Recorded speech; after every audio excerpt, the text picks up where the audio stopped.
Piece deal પછી પણ America Iran પર તૂટી પડ્યું. આખરે એવું શું થયું?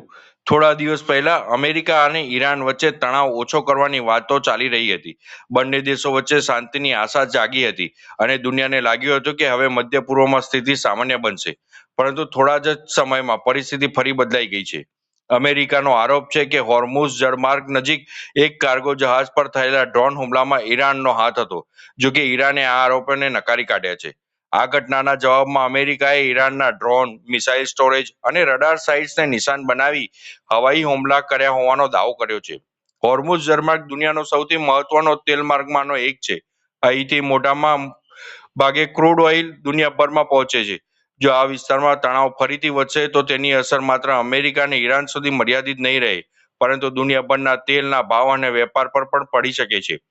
હાલ બંને દેશો એકબીજા પર ગંભીર આરોપ લગાવી રહ્યા છે, પરંતુ હજી તમામ દાવાઓને સ્વતંત્ર રીતે પુષ્ટિ થઈ નથી અને સ્થિતિ સતત બદલાઈ રહી છે. હવે સૌથી મોટો સવાલ એ છે, શું પીસ ડીલ હવે તૂટી જશે?